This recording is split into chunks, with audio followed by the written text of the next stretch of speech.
Hi everyone, I'm Huub Hildenbrand. Thanks for tuning into my channel, Huub Hildenbrand Guitar Academia.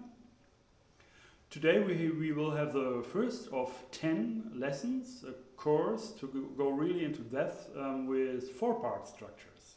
And 20 years ago or so I discovered for myself that there are just 43 possible chords, possible structures. So we will really get into detail and we will discuss all of them. So stay tuned and let's get right into the endless ocean of music.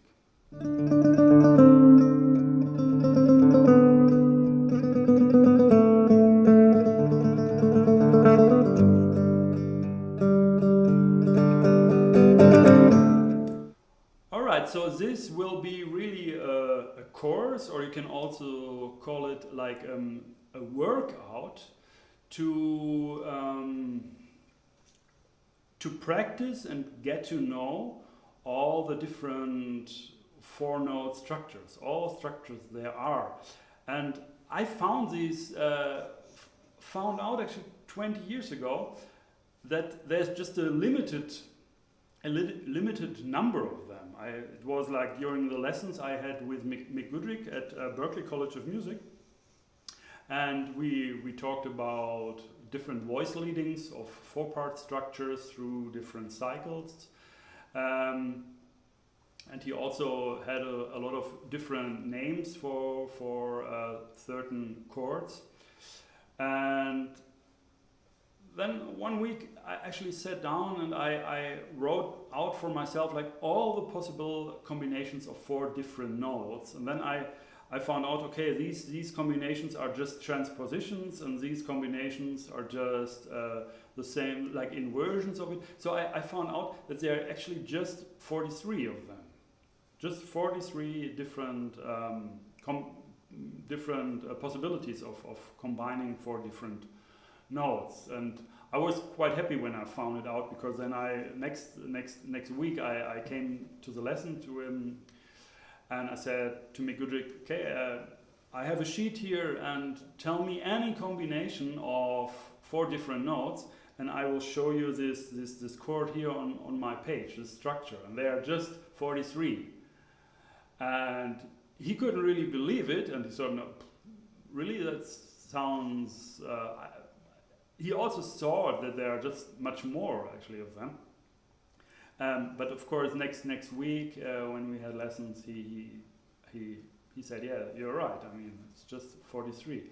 And this was really, for myself, it was a really interesting discovery, because if you have just a limited number, I mean, even 43, I mean, it's not like very little, but it's limited. And so I really suddenly I get the idea. Okay, I can just practice them all, or I can go through all of them.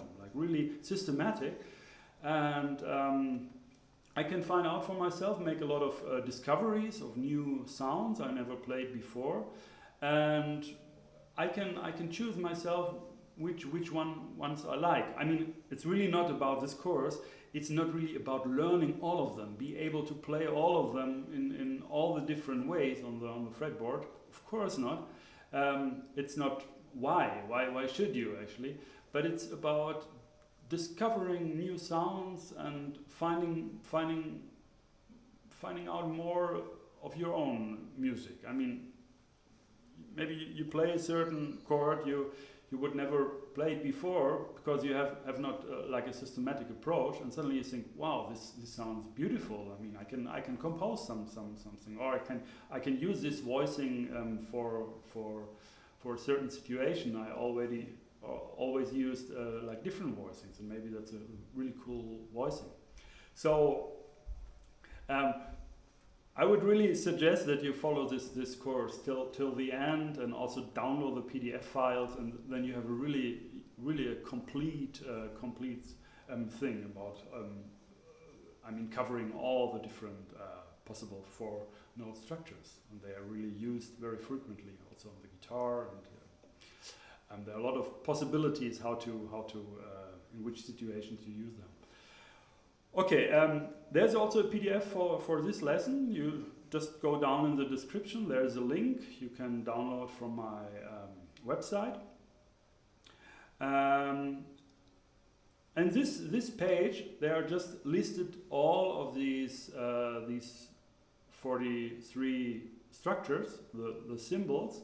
And what I do now, I will just explain you the different what's written there actually, because in this kind of structure system, we divide the 43 different forms into 6 families. So there are just 6 families, and we will discuss this. And also, at the end, I mean, when we come to the end of the lesson, I will explain you the PDFs you can already now download for later lessons, of course. And we will explain a lot of stuff in the future lessons. Okay, so I have this page here in front of me, and we will just, I mean, first I have to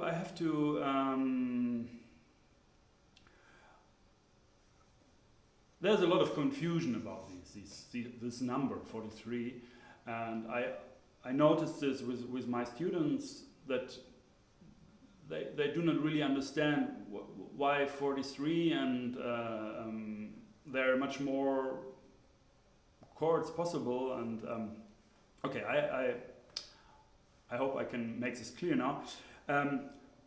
43. Every one of these 43 is actually like a certain kind of intervallic combination of notes. So, for example, one we all know is like a C major chord, C major 7th chord. You have C, E, G, B, and these 4 notes. This is one structure. I mean, it's one of these 4-note structures. And when there is a symbol C major 7, it also stands for all the spacings and inversions how you can play this C major 7 on the guitar. So you can play it like this, in close position, or you can play it like this, or you can play it like this, or you can play it like this, or you can play it like this, or you can play it like this. And we will also cover all these voicings in lesson 3 of this course. But there are a lot of possible voicings, but there's still these 4 notes, C, G, B. So we just stay to this one structure all the time. So it's just one of these 43, but of course we have a lot of possibilities to play them on the fretboard. The next thing what you can do is you can transpose structures. So you, instead of C major 7, you can play A flat major 7, or E major 7, or F major 7, or whatever. And still, this is, in this system, it's not a new structure. It's just the same structure transposed. So with all these 43 structures, you can also play them very differently on the fretboard, and you can also transpose them. So you have a lot of course, there are much more in practical use. There are much more possibilities, of course, but the structure stays. You can always trace back all these different transpositions, or drop 2, drop 3, spacings, different inversions, different forms. You can always trace back to this one 4-note structure. So that is what is meant here with one 4-note structures. And of these, we have 43. And we group these 43 structures into 6 different families. And the names, actually, of these families, they are quite arbitrary, you can say. I mean, it's because later on, for example, with C major 7 is you can play this in the context of, if there's a chord symbol and it's written like C major 7, you can play a C major 7 chord. But you can also use this structure for different bass notes, for example. And this we will also cover here. In lesson, let me think, where is this? And lesson 4, yes, lesson 4. So in lesson 2 we will get into the arpeggio melodic forms, how to play them, how to practice them, different ways. Then in lesson 3 we will get into the harmonic possibilities. There's a system how about voicing, how you make really systematic all the possible voicings on the guitar. And in lesson 4 we have the discussion about analyzing a particular 4-note structure related to all the 12 possible different roots. So for example, C major 7, you can play this inversion here, for example, like a drop 2 voicing in fourth inversion, no, third inversion, I don't know, actually second inversion, yes, second inversion. So the fifth is in the bass. And you can put an A in the bass, lower than the voicing. Then you have actually an A minor 7/9 chord. So when it's written here C major 7, it's just a name for these four notes structure. But the use of it later can be a complete different symbol actually. But we will come to this later. I think it will be very clear later on. Okay, so the names of the first families, they might be a bit confusing. I adopted this kind of a naming from Mick Goodrick. It's a long time ago actually, and I have my own system now, but I think he called these voicings, these two families, like try it over bass note 1 and try it over bass note 2. And I call them try it over the fourth or try it over the second. And what does it mean? Try it over the fourth means actually it's a very traditional symbol. It's a triad and then a slash and then just one note. So it means we have a chord and we have a different note added. In this case, traditionally in the bass. So for example, C over F is this. We have an F and we have a C major triad. It's a traditional chord, a traditional symbol, but now the next step we say, okay, these are just four notes and we can also play them, in any way. F doesn't have to be always the root. So we just call this voicing C over F, but we can also play the G in the bass, for example. That's a nice voicing here.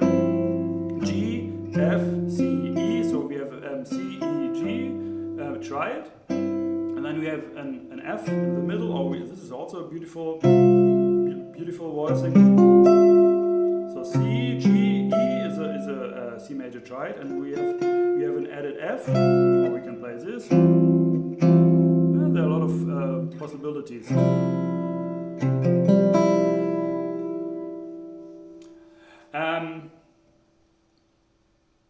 Yes, so there. Yes. So we can. Let me get a coffee.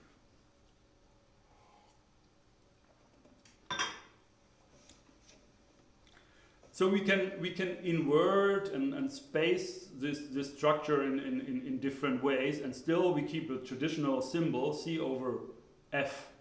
But in reality, it's just a name for four different notes in a certain intervallic combination, you can say. So you can trace back this chord to C over F, or like major triad with a perfect fourth added. That would be the very correct name, actually.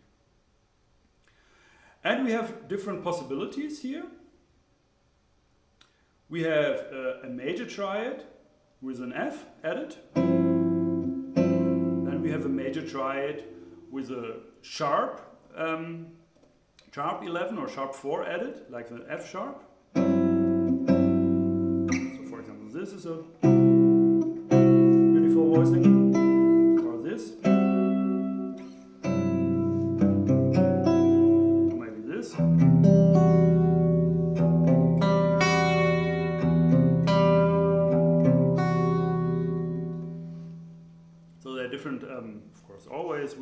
of possibilities, and we will cover them later. Then we have minor triads. We have a minor triad with an added F, like for example, maybe I don't have to demonstrate every you can find out yourself. Then we have minor triad with a sharp 4. Then we have a diminished triad with a perfect fourth added, and we have a augmented triad with a augmented fourth added. And one important thing to know, and we will also clear this up later when we are talking about alternate names for certain structures, that there are certain structures which actually belong in more families, or at least in 2 families at the same time. And of course I had to decide for myself where I see which family I see this structure more connected, more related. So I choose one family for this one structure. But later on you also have to learn about that it's actually also another, it could be also in another family. But that's more the theory actually. In practicality, it's just an intervallic structure, 4 different notes spaced or with certain intervals in between. So how you call it is actually it's at this stage here where we are now. It's not important actually. It's just a sound. It's just a C, an E, and a G, and an F sharp. Maybe this F sharp will be later called G flat, or the C B sharp. So it's just a pure combination of intervals, you can say.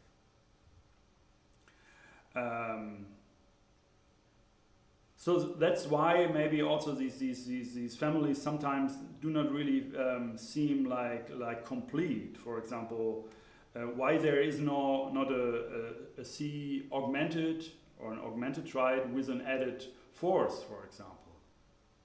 This we'll cover later. Of course, in this case, it would be also an F minor major 7th, F minor major 7th structure. Yes. Okay, so it belongs to the 7th chord. So why put it there and call it C augmented with an added perfect fourth? And by the way, maybe I didn't mention, these lessons here are really for advanced students. So if you're more a beginner, or you just started to play your first chords or something, it's not. It's really not.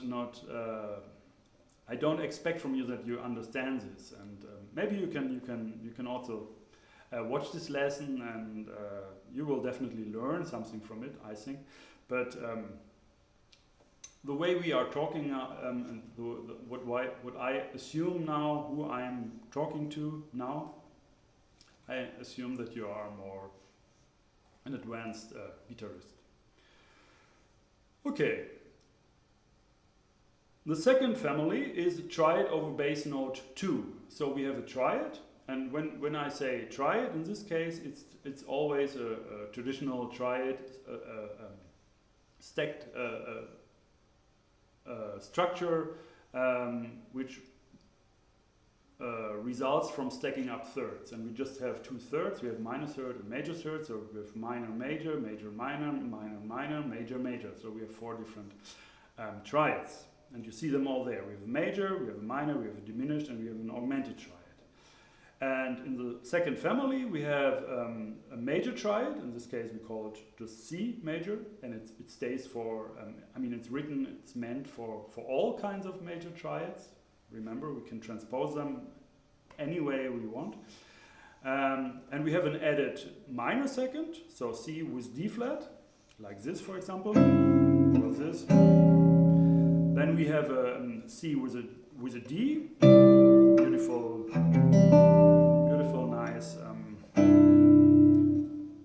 nice sound. It's a C major with an added 9th, you can say. Then we have a sharp 2 or sharp 9s added to a major triad, C over D flat, D sharp. Then we have a minor, and you see them all there. Don't talk to all. I mean, I explain everything. It's written there. I think the concept is clear. And please leave your comments if you don't understand something. And of course, I expect from you that you download this PDF to really understand, because we just talk through this PDF file. So, okay. So the third group is 4-part fourths. And that's also the name Migudrik gave this family, these chords. And this means actually, like, kind of in the traditional sense, you have quartal harmony. That is, these are like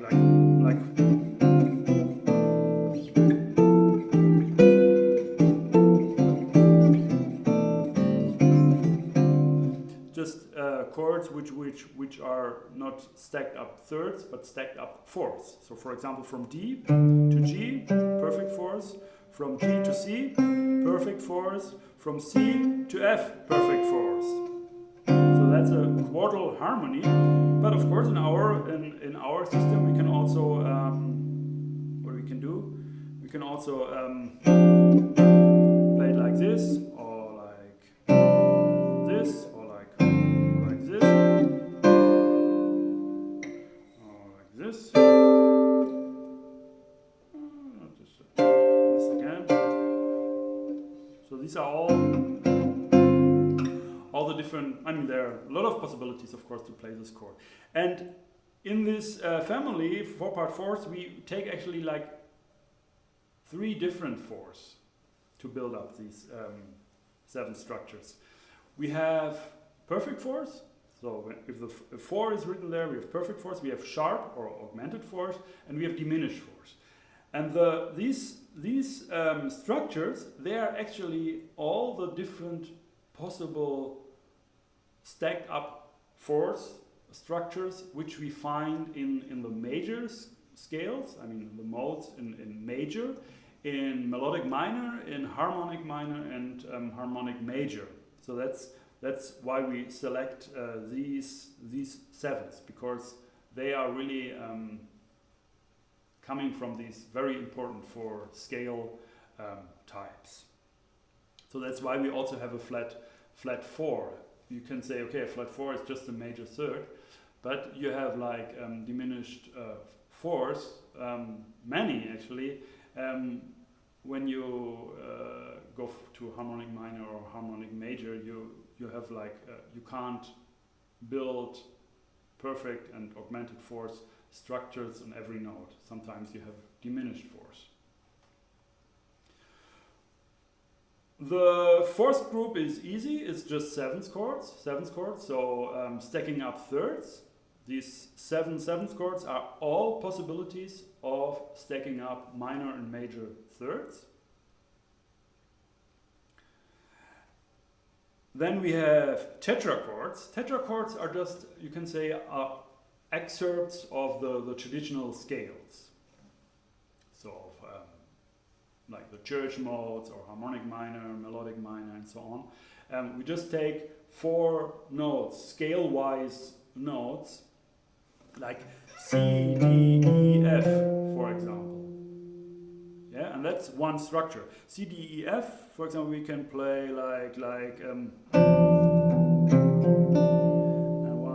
this one, for example. This is very common. It's like a D minor, 7 9s in a traditional thinking, but at the same time it's C, D, E, F. So it's just 4 notes of a scale.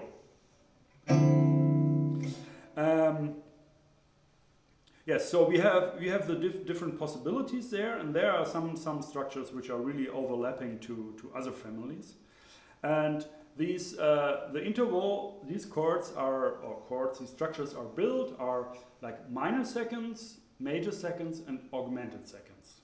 So for example, the 7th structure, C, D flat, E, F, has a minor second, C to D flat, an augmented second, D flat to E, and a minor second, E to F. So C, D flat, E, F.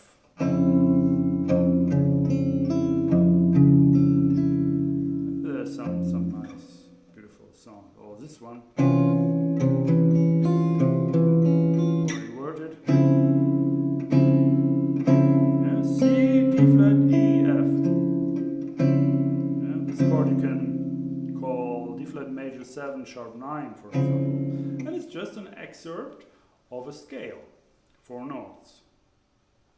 And spread cluster, that's a name Mikujic also assigned to this group, this family of chords. Spread cluster. Cluster because the notes are close together, scale-wise, you can say, and spread. They're just spread it out for chords. If you play chords, you don't actually you're not really like yeah, like D, C, B, C, D, E. B, C, D, E would be like if you play it on the guitar, for example, or like this, very common. Yeah, so the cluster, the scale excerpt is actually spread out, different spacings to form a reachable, possible voicing on the guitar.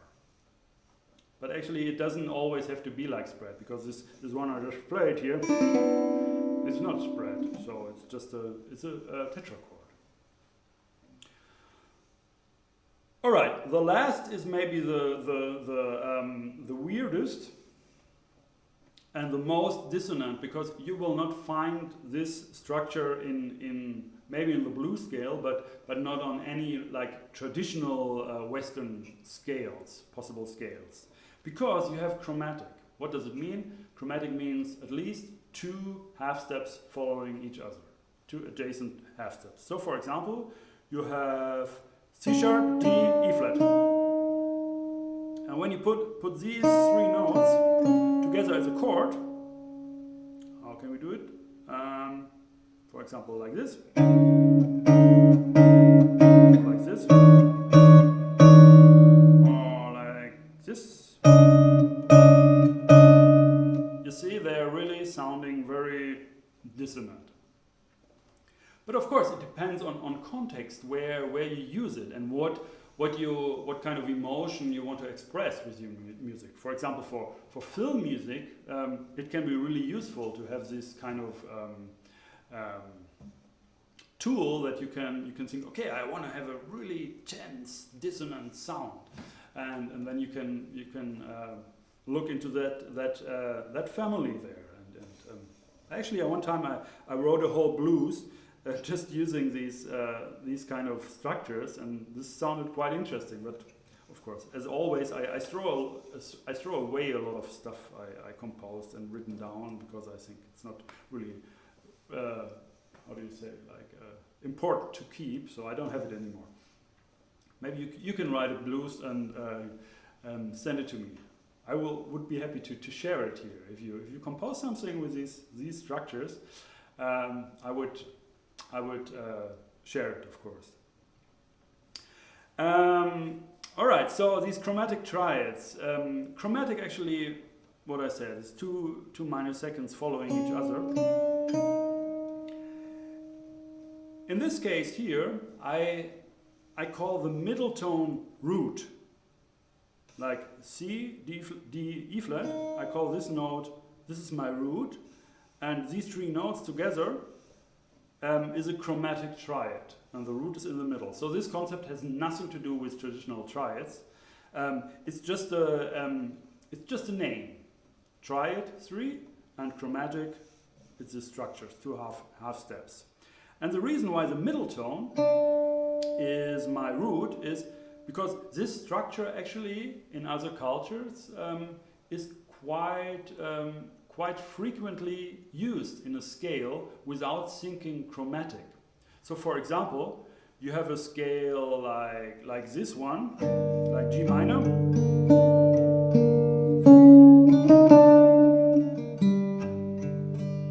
So D, C sharp, D, E flat.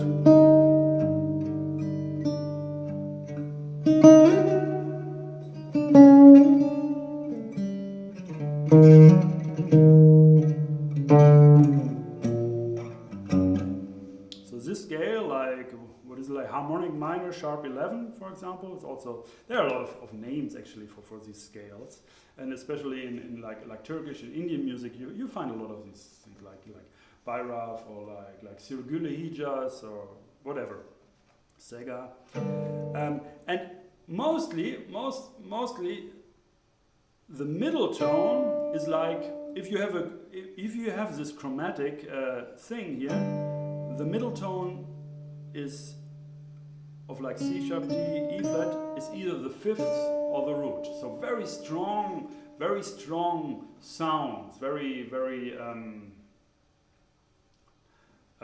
like the basic tonal framework sounds. We talked about this in an intermediate lesson. The tonal framework. You have to check this out. And in this context, like with a middle tone as a root or the perfect fifth, these notes below and above, half steps above, they're not really sounding.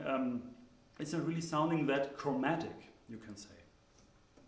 Because also, if you say chromatic, mostly it means you have the same functions, same function in different versions. For example, if you have your root in E, and then you have an E flat or D sharp and a D, then you have at least two notes have the same basic name. So you have two kinds of a D and D sharp, or you have two kinds of an E or E flat, and they're all there, and that's why this sounds chromatic. In a way, the middle tone sounds just as a chromatic passing tone between two main notes. If the lower tone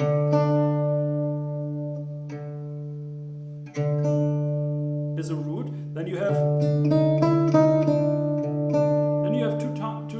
two versions of a second. You have a minor and a major second. And when you have this kind of a thing, in this case you have two kinds of an E, then it's really a chromatic sound.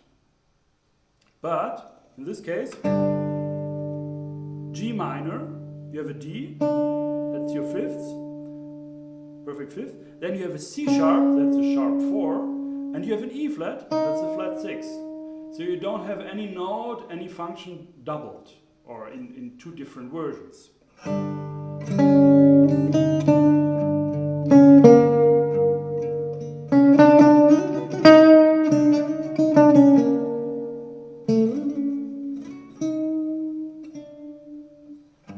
Yeah, it's not really a chromatic feel. It's more maybe an oriental or like a sound, but it's not. It's not like.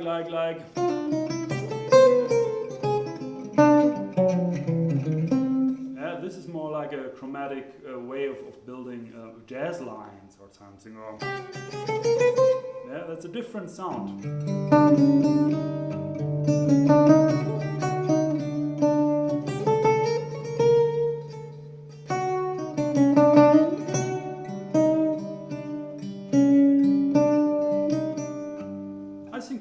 It's not that dissonant. It's actually a beautiful, very clear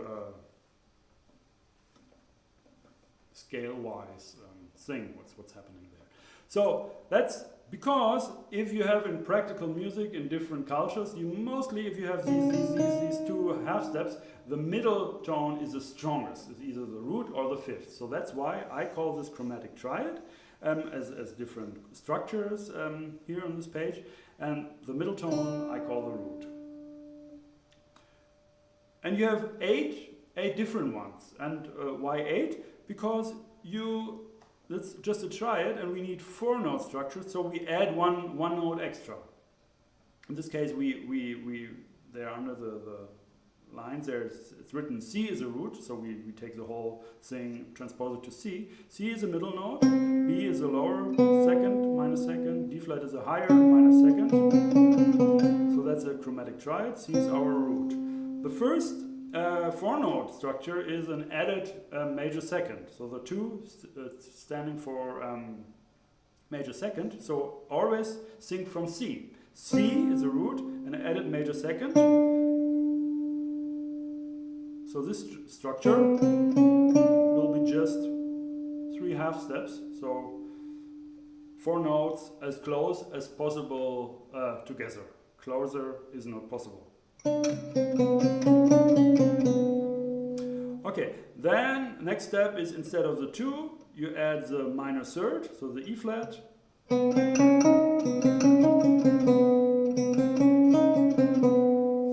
what kind of a chord you can build? Maybe this.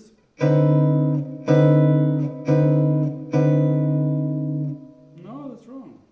No, it's right actually. No, this is right. This. Yes. So B, C, D flat, and then an added E flat, the minor third of C.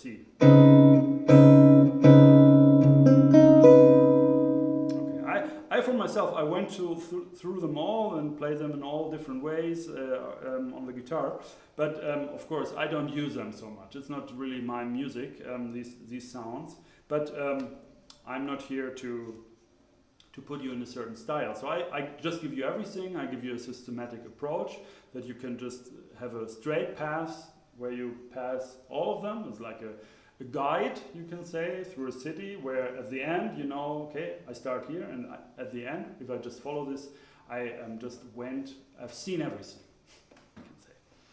Okay, so you add this minor third. In the next step, you add the major third. The 3 is major third, so B, C, D flat with E, and so on. And you go up to the 6th. The 6th is the A. And why you don't have a minor 7th or a major 7th? Because, of course, a major 7th is already in the chromatic triad, the B. If you always count from C, the B is a major 7th. And the minor 7th is just, in a way, it's just an added minor second below this chromatic triad. So we have B, C, D flat, and we just add this note. And this structure we already had. It's just transposed, the transposed form of this structure. Chromatic triad with an added major second. Okay, I hope these sounds are clear. You can just, a good exercise for yourself would be, that proves that you understood it, is to write down any combination of 4 different notes and then try to find this this structure here on this sheet. And sometimes you have to transpose it. You have to change the note where it's starting. Yeah, it takes a while if you really know that this chord is just an excerpt of the scale. It's just a tetrachord, for example. Okay. I show you, I tell you now what you will find in the PDFs which you can download. There's one PDF for every family, and I've written this book here, and there you have everything in it. It's like a workbook, but it's not really officially published. And actually, I wrote this book twice because one time I threw it away. I thought I would not need it anymore, and then I thought, wow, now I learned some more, and I learned how important these 4-note structures also are in my playing.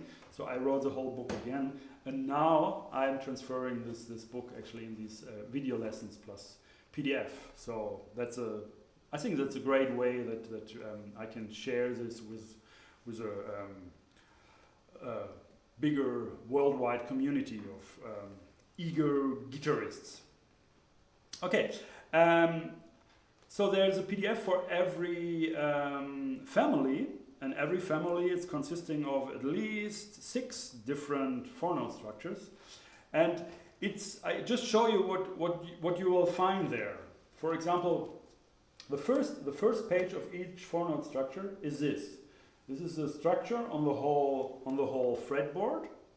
So you see it on the whole fretboard. And then here you see all the different possible positions where you can play it. And then you have some extra numbers here. We will cover this in the next lesson, lesson 2. And the name, of course, of this structure, it's a tetrachord. The next page is the same structure played on with all the different voicings. There's also a kind of there's a very strong system of drop 2, drop 3 and so on, where you can, which covers all the possibilities, and we will cover this in lesson 3. And then the next 2 pages of every 4-note structure is just this. These pages are just for, this is a workbook, and these PDFs are also meant as a tool for really working systematically and try to learn and listen and so on to these structures. And this here you will analyze all structures. So there's just one structure for this whole 2 pages, and you will analyze them for every possible of the 12 roots. So you have one structure and you have a certain kind of context where you have, for example, a bass player or whatever, and you have a low A as a root, and then you will check, for example, C major with A in the bass. What kind of chord you will results from this in this circumstance. And then you have A flat as a root, and you will analyze C major 7 with A flat as a root. So you have a major 3rd, you have an augmented 4th, you have a major 7th, and you have a sharp 9, for example, in this case. And you just go through every possible root, and that way you will find out very quickly which really work. I mean, there are a lot of them will not work, but there are certain ones maybe you will not come up by accident. Okay, and as I said, for every structure, the fingerings for the arpeggio, the voicings on the fretboard, and 2 pages to analyze this arpeggio yourself. And so each PDF file will contain like a whole set, like one family of these structures. So that was a lot of stuff, I think. I think it will clear up also in the next lesson when we go into when we actually more explain the individual topics, which I just gave you an overview, you can say. And I hope you like this lesson and you will follow the next lesson. Please subscribe to my channel to get notifications when the next lesson will be online. Every week, every Friday, I will upload a new lesson, publish a new lesson. And if you like my lesson, please also you can go to my website guitar-academia.com. They can also donate to support this work here. And also, of course, like downloading a PDF file is also a good thing. It also will keep the whole thing going on, working here. Okay, that's it for today. Thanks for watching. My name is Huub Hildenbrand.